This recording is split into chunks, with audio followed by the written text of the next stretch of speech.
The only way to win with a toxic person is not to. सबसे अच्छा तरीका है कि ऐसे लोगों की किसी भी बात पे रिस्पॉन्ड ना किया जाए, बल्कि वो जो कुछ भी अनाप शनाप आपसे बोल रहे हैं और आपका दिन खराब कर रहे हैं, उसको अपने ज़्यादा देर तक दिमाग में स्थिर मत रहने दीजिए, क्योंकि आप उनसे लड़के कुछ अचीव नहीं कर पाएंगे, आप उनको सुधार नहीं सकते।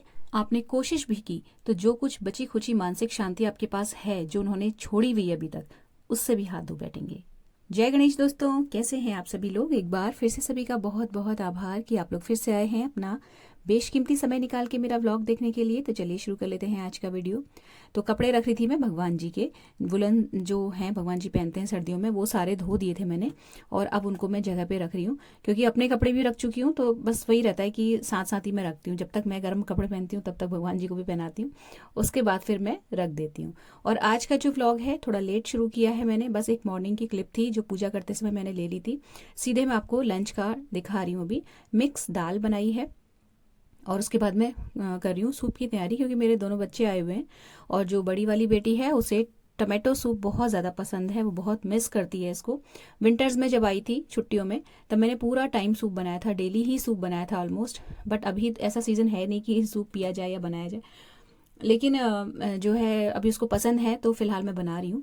तो यहाँ पे मैं 2 दिन का इकट्ठे बना के रख दूंगी, क्योंकि बहुत ज़्यादा आजकल काम भी बढ़ गया है त्योहारों की वजह से, क्योंकि हम लोग कोई भी त्योहार हो साथ ही मनाते हैं जॉइंट फैमिली में। तो ऐसे में ना थोड़ी सी लाइबिलिटीज़ बढ़ जाती हैं, और जो आपका टाइम मैनेजमेंट जो आप अपने हिसाब से कर रहे होते हो, वो आपके हाथ में नहीं रहता है। दूसरे के हिसाब से जब चलना पड़ता है तो थोड़ी सी दिक्कतें होने लगती हैं। इसलिए मैं जो हूँ, अगर मैं अपने ही घर में कर रही होती सब काम, तो हो सकता है मैं डेली फ्रेश सूप बनाती, बट अभी नहीं। तो ये 2 दिन के लिए सब्जी कट रही है। बच्चे जो हैं उनको मैंने बिठा रखा है, ड्राई फ्रूट चॉप कर रहे हैं वो, और वो इसलिए चॉप कर रहे हैं क्योंकि गुजिया जो है दोबारा बनेगी, एक बार बन चुकी है। और उसके बाद हमने होली का कीर्तन कराया था, जिसका एक मिनी ब्लॉग मैंने डाला था, और उसके बाद फिर से बन रही है गुजिया, क्योंकि उस टाइम पे बहुत सारी गुजिया उठ गई थी। और अभी खैर ये पहली बार है कि हम दोबारा गुजिया बनाएंगे, क्योंकि बच्चे जो हैं दोनों ही बोल रहे थे कि हमें ले जानी है गुजिया अपने पीजी में। तो इतनी गुजिया बची नहीं है, तो इसीलिए जो है अब मैं आज गुजिया की प्रिपरेशन कर रही हूँ। बनाएंगे हम सब लोग साथ, लेकिन उसका जो मसाला है और जो आटा लगेगा, जो मैदा है जो गूंथा जाएगा, वो सारा काम मैं करूँगी, और उसके बाद बनाएंगे सारे लोग साथ में। और जिससे कि जो बच्चों को देनी है वो बच्चों को दे दी जाए, बाकी जिसको जितनी रखनी है वो रख ले। इसीलिए यहाँ पे लंच वंच का काम किया मैंने। और उसके बाद मैं शॉप पे मतलब आजकल मुझे हफ्ता भर के अराउंड हो जाएगा गए हुए, क्योंकि अभी एक तो बच्चे हैं घर में, दूसरा त्योहार का सीज़न है। तो फिलहाल मुझे अभी मैं निकल रही हूँ घर से बाहर, कुछ सामान है ज़रूरी, परचून का यानी कि ग्रॉसरी का, वो लेने के लिए। थोड़े बहुत ड्राई फ्रूट्स वगैरह खत्म हो रहे हैं जो कि गुजिया की स्टफिंग में डलेंगे, तो उसी के लिए मैं तैयार हो रही थी। और ये जो लिपस्टिक आप हमेशा पूछते हैं ना आपने कौन सा शेड लगाया, वो गिने चुने शेड्स हैं जो कि मैंने एक व्लॉग में आपको डिटेल से दिखाए भी थे, लेकिन फिर भी जिन्होंने वो व्लॉग मिस कर दिया होगा, कई लोग पूछते हैं। तो ये 2 हैं जो मैं मिक्स एंड मैच करके लगाती हूँ कभी कभार, जिनमें से एक जो है वो मेरा पर्सनल फेवरेट है, और दूसरा मैं ओकेजनली कभी कई बार उसको ऊपर से as a second coat apply कर लेती हूँ, और अच्छा काम करता है मेरे स्किन टोन के हिसाब से, बढ़िया जाता है। दोनों के शेड और दोनों ही जो ब्रांड हैं आपको मैं शो कर रही हूँ। इसका अकेले का ना बहुत डार्क मैरून है, तो मैं बिल्कुल इसी को यूज़ नहीं करती, हमेशा इसके साथ मिला के यूज़ करती हूँ। और ये वाली जो है 812 वाली जो है रस्ट कलर की है, इसको मैं अकेले ही मतलब सिर्फ इसको अप्लाई कर लेती हूँ। ये बहुत सटल सा शेड है, और मेरे स्किन टोन के साथ ऑलमोस्ट हर गेहुए स्किन टोन के साथ जाता है ये, गेहुए टू फेयर। और लेकिन ये जो है डार्क मैरून है, तो लगती है अच्छी है, बट उतना ज़्यादा खिल के नहीं आती है। तो हमेशा जब मैं इसको लगाती हूँ तो पहले इसको अच्छे से पूरे होंठों में प्रॉपर अप्लाई करने के बाद इसके कुछ स्ट्रोक्स मार लेती हूँ, तो बढ़िया जो मैरून वाला जो शेड होता है ना, जो स्किन के साथ जाता है, वो आ जाता है। थोड़ा बहुत जो भी सामान था ग्रॉसरी का वो लेके आके फिर मैंने सीधे जो है दाल तो छौंकी दी थी जाने से पहले, इसको एक भगोने में खाली कर दिया, क्योंकि मुझे कढ़ाई चाहिए थी। चावल ऑन कर दिया आने के साथ ही, और उसके बाद ये जो कढ़ाई है इसमें मैं थोड़ा थोड़ा जो भी ड्राई फ्रूट्स पड़ते हैं गुजिया की स्टफिंग में, वो डालूंगी। तो फ्रेंड्स ये पहली बार है जब गुजिया की स्टफिंग मैं खुद से रेडी कर रही हूँ, क्योंकि ये काम हमेशा मेरी जेठानी करती हैं, और मुझे बिल्कुल भी ऐसा आइडिया नहीं था कि कैसे कैसे क्या होता है। तो मैंने उनसे पूछ लिया था कि आप कैसे कैसे करते हो, क्या क्या डालते हो। क्योंकि वो मतलब जिससे ये रहे कि आगे के लिए भी मतलब मुझे आइडिया हो जाए। तो मैं जैसा जैसा बना रही हूँ आपके साथ शेयर कर रही हूँ, मैं खुद भी पहली बार बना रही हूँ और जो मैं डाल रही हूँ आपके साथ यहाँ पे पूरा डिटेल में शेयर कर रही हूँ। तो सबसे पहले मैंने कढ़ाई में जो बीज होते हैं खरबूज के वो ड्राई रोस्ट कर लिए। घी डालने की ज़रूरत नहीं है क्योंकि खोया जो होता है वो अपने आप में अच्छा खासा उसमें जो है ऑयल होता है, घी होता है, तो ज़रूरत नहीं पड़ती ड्राई फ्रूट्स को घी में रोस्ट करने की। और एक्चुअली हमें भूनना नहीं है इनको, बस जस्ट थोड़ी देर के लिए चला देना है, कढ़ाई में गर्म कर देना है, जिससे कि थोड़ा बहुत क्रंच आ जाए इनमें और हल्का हल्का जो मॉइस्चर थोड़ा बहुत भी हो वो तो निकल जाए। इसके बाद मैंने यहाँ पे चिरौंजी डाली है। एग्जैक्टली जितना भी रेशियो है वो मैं स्क्रीन में मेंशन कर दूंगी और नहीं तो मैं डिस्क्रिप्शन में डाल दूंगी, वहाँ आप आराम से देख लीजिएगा कि कितना कितना रेशियो है हर चीज़ का, जिससे कि आपको थोड़ा बहुत भी जिससे आइडिया लगे तो अगली होली में काम आ जाए। वैसे सभी लोग बनाते हैं गुजिया, तो ऐसा कुछ बहुत बड़ी बात नहीं है।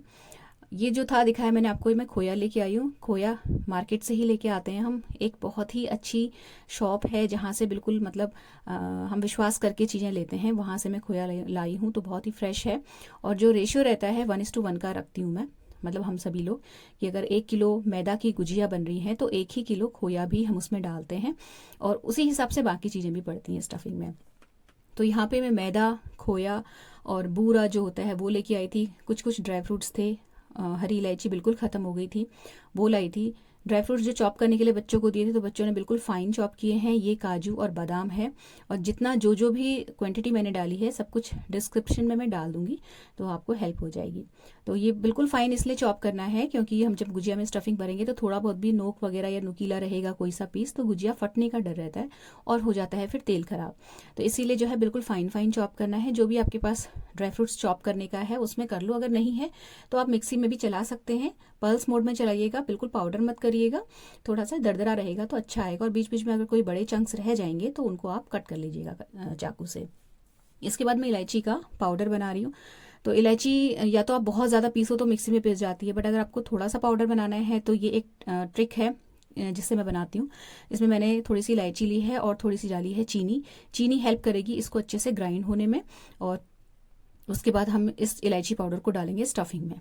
अच्छा, मैंने मॉर्निंग में जो है कपड़े नहीं धोए थे क्योंकि लास्ट डे ही हमारे घर में था कीर्तन और बहुत थकान हो गई थी, मतलब हद से ज़्यादा थकान हो गई थी, इसलिए मैंने कुछ भी नहीं उसमें मतलब मैं करा। मॉर्निंग में लेट उठे हैं, बहुत आराम से उठे हैं, तो अभी जो है कपड़े धुल रहे हैं फ़िलहाल। अच्छा, कपड़े आज इस वक्त धुलने इसलिए ज़रूरी हैं क्योंकि नेक्स्ट डे थर्सडे था और थर्सडे के ही नेक्स्ट डे जो है होली है, तो दोनों दिन कपड़े नहीं धुल पाएंगे और उसके अगले दिन यानी कि सैटरडे एक मेरे पास रहेगा, उसके बाद संडे को बच्चे जा रहे हैं, ये चीज़ है। तो इसलिए मैंने जो है आज कपड़े धोए, इसके बाद सीधे सैटरडे को धुलेंगे। तो जो भी कपड़े थे मुझे आज ही धोने थे और मॉर्निंग में नहीं लगाई थी लॉन्ड्री, तो अभी मैंने लगा ली थी।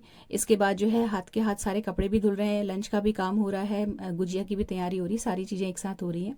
बहुत ही ज़्यादा बीच में शेड्यूल टाइट हो गया था, इस वजह से मैं व्लॉग नहीं डाल पाई थी। सारी क्लिप्स, सारे वीडियोस बने हुए रखे हुए हैं मेरे मोबाइल में, बट एडिटिंग का टाइम बिल्कुल भी नहीं मिल पा रहा था।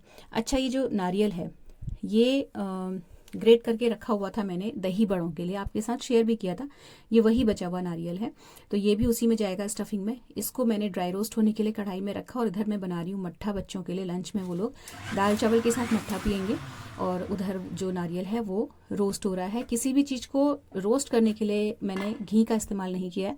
आपको लगता है, आप चाहते हैं तो थोड़ा थोड़ा घी 1-1 चम्मच डाल के सब चीज़ों को रोस्ट कर सकते हैं, वैसे ज़रूरत कुछ खास पड़ती नहीं है। इसके बाद जो इलायची हमने ग्राइंड की थी वो जब यहाँ पे देखिए पिस गई, तो उसके बाद हमें उसको डायरेक्टली नहीं डाल देना है खोया में, क्योंकि उसमें जो इलायची की वो रहते हैं ना रेशे से, वो डिस्टर्ब करते हैं, टेस्ट मुंह में आते हैं बार बार। तो यहाँ पे मैं उसको छान रही हूँ। आप चाहे कितना भी बढ़िया से पीस लो, कितनी ही अच्छी आपकी मिक्सी हो, ये रेशे रह जाते हैं। हाँ, अगर आपको चाय में डालना है या किसी और चीज़ में डालना है जिसमें जो छन्ने वाली चीज़ है तो आप ऐसे ही डाल सकते हो, बट गुजिया में हम ऐसे नहीं डालेंगे क्योंकि ये जो है मुंह में आएंगे पीसेस और बुरे लगेंगे। तो इसको हम छान लेंगे, बिल्कुल फाइन पाउडर हमें नीचे मिल जाएगा जो कि गुजिया की स्टफिंग में जाएगा, और जो भी इलायची के छिलके के रेशे रह जाएंगे वो ऊपर रह जाएंगे, उनको मैं अलग बॉटल में करके रख लूँगी, तो वो चाय वगैरह में पड़ जाएगा, क्योंकि चाय छन जाती है तो ये उसमें पक जाएगा, फ्लेवर भी आ जाएगा और छन के अलग भी हो जाएगा। नीचे जो पाउडर कलेक्ट हुआ है वो बिल्कुल फाइन है और खुशबू बहुत अच्छी आती है इस तरीके से जब आप डालते हो, मतलब एक एक दाना पिस जाता है ना मिक्सी में, और चीनी हेल्प करती है इलायची को अच्छे से पीसने में। इस तरीके से पाउडर बना के अगर आपको रखना है तो आप रख सकते हैं, नो प्रॉब्लम, बट मैं नहीं रखती क्योंकि इलायची ऐसा मैं चाय वगैरह में यूज़ करती नहीं हूँ।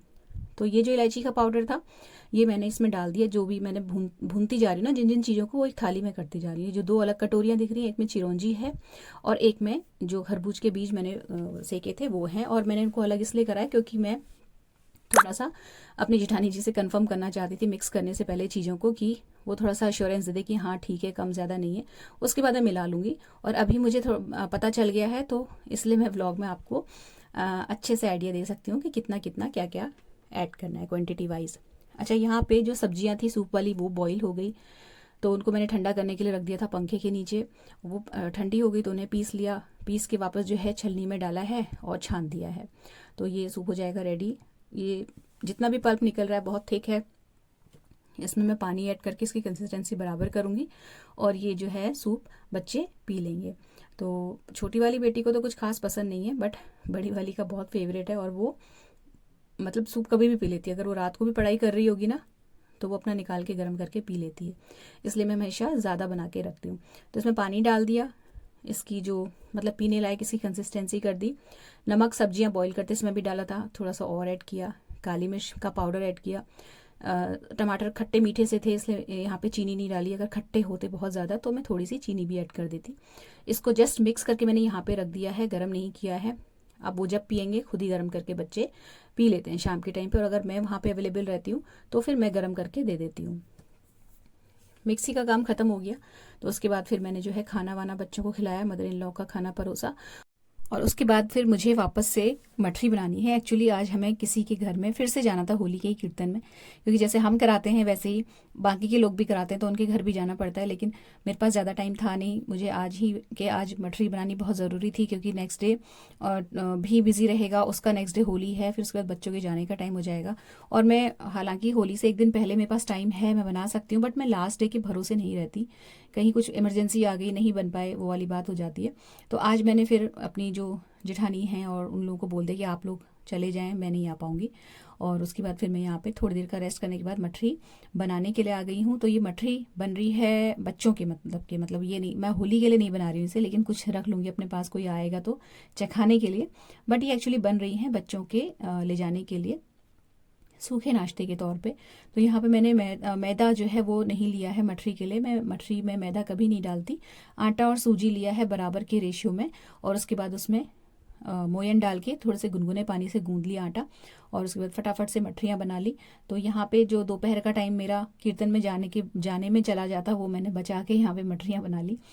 हाँ, क्योंकि मतलब आपको मैं सही बताऊँ, हम लोगों का आना जाना इतना ज़्यादा हो जाता है होली के टाइम पे, होली और नवरात्रि दोनों ही टाइम पे, क्योंकि हम लोग खुद घर में कीर्तन करवाते हैं होली में भी और नवरात्रि में भी। तो जहाँ जो लोग हमारे घर में आते हैं ना, वो लोग भी करवाते हैं, तो उनके घर भी जाना पड़ता है। तो आप जब जाते हो तो आपका दिन का अच्छा खासा टाइम निकल जाता है। तो आज मैंने 1-1.5 घंटा 2 घंटा बचा लिया था, तो उसमें मैंने ये मठरी बना ली। डिनर की भी साथ में पैरेलल जो है तैयारी चल रही है, गोभी के पराठे बनेंगे। तो गोभी मैंने धो के बेटी को दे दी थी, उसने ग्रेट करके रख दी। और यहाँ पे लास्ट बैच जो गया है मठरी का, उसके बाद फिर मैंने गोभी के पराठे का आटा भी लगा लिया। तो आटे में सिंपली बहुत मतलब जो नमक है वो ऐड किया, उसके अलावा कुछ भी ऐड नहीं किया है। कढ़ाई में इधर आपको मखाने दिख रहे होंगे, ये मैं भूल गई थी उसमें डालना। तो थोड़े से जो मखाने हैं वो भी हल्के से कुरकुरे कर लिए मैंने, और मिक्सी में इनको चला के दरदरा सा बना लूँगी। और ये भी गुजिया वाली जो स्टफिंग है उसमें चला जाएगा। तो ये लास्ट इंग्रेडिएंट था जो कि मैं मॉर्निंग में भूल गई थी। तो ये मैं आपको सारी चीज़ें दिखा रही हूँ। ये खरबूजे के बीज हैं, ये है चिरौंजी, वो 2 थैलियों में मैदा है और है बूरा। इसके अलावा परात में वो जो स्टफिंग भून भून के मैंने रखी हुई है वो सारी चीज़ें हैं। तो ये इकट्ठे में परात में इसलिए रखा हुआ है क्योंकि ये सारा सामान लेके मैं ऊपर जाऊँगी, गुजिया ऊपर ही बनेंगी। खोया जो भूनने का काम किया है वो मेरी जेठानी ने किया है, क्योंकि मुझे बिल्कुल भी आइडिया नहीं है गुजिया में कैसे खोया, क्योंकि मैं मार्केट से खोया कभी लाई नहीं, कभी भी मिठाई विठाई बनती मैंने घर में ही बना के हमेशा करा है, चाहे हलवा हो गाजर का या कुछ भी। बिल्कुल भी मुझे ध्यान उसका आइडिया नहीं था, तो मैंने उनको खोया ला के उनके हाथ में दे दिया था कि ये आप भून देना, ये मुझसे कहीं गड़बड़ ना हो जाए। तो वो उन्होंने करके रखा है। बाकी सारी चीज़ें मैं लेके आई हूँ, तैयारी कर दी है। अब ये लेके हम सब जाएंगे ऊपर, मैं और मेरी बेटियां, और हम बनाएंगे रात को गुजिया। तो मैं करती हूँ बेलने का काम, और जो छोटी वाली बेटी है वो स्टफिंग भरती है गुजिया में, और मेरी जेठानी जो है वो तलती हैं। बड़ी वाली बेटी कॉमन रहती है, मतलब जब वो जहाँ जिस चीज़ की ज़रूरत होती है वो वाला काम कर देती है, क्योंकि एक जने फ्री होना रहना चाहिए। कभी कोई आया गया, कुछ अटेंड करना है या कुछ चीज़ दूसरी करनी है, तो बार बार छोड़ के आप काम को नहीं उठ सकते। तो ऐसे के लिए एक जने घर में फ्री होना चाहिए, तो वो वाला काम वो करती है और बीच बीच में करती रहती है। जैसे मैं आज जब गुजिया बेल रही थी तो मेरा हल्का हल्का शोल्डर पेन हो रहा था, क्योंकि बीच में बहुत ज़्यादा काम भी बढ़ गया था और इतना ढेर सारा मैदा गूंदा था। उससे पहले भी गुजिया बनी थी, तब भी मैंने ये सारे काम गुजिया मतलब मैदा गूंदने के और ये सारे काम किए थे। तो उसने फिर बेलने का काम पकड़ लिया था, तो बहुत हेल्प हो गई थी उससे भी। डिनर बन रहा है अभी गोभी के पराठे और साथ में जो दही की गुजिया हैं जो कि मैंने होली के कीर्तन के लिए बना के रखी थी, वो यहाँ पे मैं गरम कर मतलब भिगो रही हूँ, क्योंकि हम लोगों ने उस दिन बिल्कुल भी नहीं चखी। और मैं आपको बताऊँ, मैंने आपके साथ ब्लॉग में शेयर किया था, मैंने 1.25 किलो दाल की गुजिया बनाई थी, लेकिन जब हमने लिस्ट चेक करी मिलके तो लेडीज़ बहुत मतलब लास्ट ईयर से ज़्यादा थी। तो मैंने 250 ग्राम दाल फिर से भिगोई है और फिर से बड़े बनाए, जो कि मैंने शूट नहीं किया था। तो कुल मिला के 100 के अराउंड या 90 या 100 के अराउंड गुजिया उस दिन दही की मैंने भिगोई थी, और वो सब खत्म हो गई। कुछ एक बची हैं जो कि मैंने ऊपर दे दी हैं, थोड़ी अपने लिए रखी हैं, और वो हम आज खा रहे हैं। उस दिन हमने चखी तक नहीं थी, मतलब इतना ज़्यादा वो था, मतलब भीड़ थी। दोनों बच्चों को मैंने टाइम से खाना खिला दिया, जिससे कि ये दोनों फ्री हो जाएं, और उसके बाद फिर मैंने खुद भी खा लिया, क्योंकि हम तीनों को फ्री होना था। हस्बैंड का बना के रख दिया टेबल में लगा के, और 7:15 बजे हम लोग, 7:15 या 8:30 बजे के अराउंड हम लोग सारा सामान लेके ऊपर पहुंच गए और हमने गुजिया बनानी शुरू कर दी थी। गुजिया बनाने का कार्यक्रम 11 बजे तक चला है। और यहाँ जो छोड़ छाड़ के मैं थोड़ा बहुत गई थी काम, हालांकि काफ़ी कुछ समेट के गई थी, वो मेरे हस्बैंड ने निपटा दिया था। तो ये ना, जब गुजिया बन गई थी उस वक्त मैंने अपनी बेटी को बोला कि मेरी क्लिप बना दे, तो उसने बनाई है। ये लास्ट का मतलब जो गुजिया बचती है ना, वो वाली मैं बना रही हूँ अभी। इसके बाद एक लोई और बचती है, तो बचती चली जाती है। आप लोग गुजिया बनाते होंगे तो आपने देखा होगा। तो जो लास्ट में बचता है ना आटा, बिल्कुल एंड में, उसको फिर मैं हाथ से मरोड़ के उसकी गुजिया बना देती हूँ, तो वो ख़त्म हो जाता है आटा वहाँ पे, मैदा जो होता है। तो ये वही वाला चल रहा है इस वक्त। लास्ट वाली कुछ गुजियाँ बची हुई हैं, वो मैं फाइनल कर रही हूँ। बच्चे दोनों उड़ गए थे और वो अपना जो है इधर उधर हुड़दंग मचा रही हैं दोनों। एक मेरी क्लिप बना रही है। तो ये यहाँ पे गुजिया का काम ख़त्म हुआ। स्टफिंग बहुत सारी बच गई थी और वो अभी भी बची हुई है, जो कि मैं अपने फ्रिज में मैंने नीचे रखी हुई है। तो देखते हैं उसका क्या करते हैं बाद में। ये तो अब होली के बाद ही होगा उसका जो भी होगा। उसके बाद हम लोग सब आ गए थे नीचे, और ये सोने से पहले की क्लिप है। फ्रेश होके मैं अपना चेहरा वेरा धो के नाइट सूट पहन के आई हूँ। तो ये गुजिया ठंडी हो गई थी ना, तो इनको एक डब्बे में भर के रख ले रही हूँ, क्योंकि जैसे कि अगले जो कुछ दिन आने वाले हैं भयंकर व्यस्तता वाले, थोड़ा सा सॉर्टेड रहे मामला। सारी चीज़ें बन बन के डिब्बों में भर जाती हैं ना, तो आपको जस्ट निकालना होता है और सर्व करना होता है, क्योंकि दोनों जगह मुझे अटेंड करना रहता है। ऊपर भी मेहमान आते हैं, नीचे भी मेहमान आते हैं। नीचे जो आते हैं वो हमारे मतलब मेरे हस्बैंड के फ्रेंड्स आते हैं, तो उनका ऊपर से ज़्यादा लेना देना नहीं है, लेकिन जो ऊपर आते हैं वो कॉमन होते हैं, तो उनको भी मुझे अटेंड करने के लिए जाना पड़ता है एज अ छोटी बहू। तो मेरा ना भागदौड़ बहुत हो जाती है होली के टाइम पे या दिवाली के टाइम पे, किसी भी फेस्टिवल में मेरा को ज़्यादा थोड़ा सा पड़ जाता है लोड, और इसी वजह से मेरा इन दिनों शोल्डर पेन हमेशा बढ़ता है। कितना भी मैं प्रिपरेशन करके रख लूँ, कितना भी कुछ भी करके रख लूँ, एक तो बच्चे भी इस टाइम पे आते हैं, बहुत बिजी हो जाता है सब कुछ, और ऊपर नीचे की भागदौड़ के चक्कर में मैं बहुत ज़्यादा ही ज़रूरत से ज़्यादा थक जाती हूँ। खैर, होली के बाद सब कुछ अपनी पटरी पे आ जाएगा, वापस से हम अपनी सेल्फ केयर पे और एक्सरसाइज पे और वॉक पे ध्यान देना शुरू कर देंगे, और सब कुछ अपने आप के लिए खुद से ठीक कर लेंगे, क्योंकि हमें खुद को खुद ही ठीक करना पड़ता है। हमारी कोई मदर्स नहीं बैठी हुई हैं जो हमें बिस्तर पे बैठ के चाय नाश्ता खाना या दवाई देंगी। हमें खुद ही खुद की माँ बनना पड़ता है, हिम्मत रखनी पड़ती है। त्योहारों में अच्छे से सब कुछ निभाना भी पड़ता है बिना चेहरे पे शिकन लाए, और इसीलिए हम लोग सबसे ज़्यादा स्ट्रॉन्ग स्पीशीज़ में से आते हैं। तो फ्रेंड्स, ये था आज का छोटा सा सिंपल सा व्लॉग। अगर अच्छा लगा हो तो वीडियो को लाइक शेयर ज़रूर कीजिएगा, चैनल सब्सक्राइब करके बेल आइकन प्रेस कर लीजिएगा। मिलते हैं नेक्स्ट वीडियो में। Till then take care, stay healthy, happy and positive.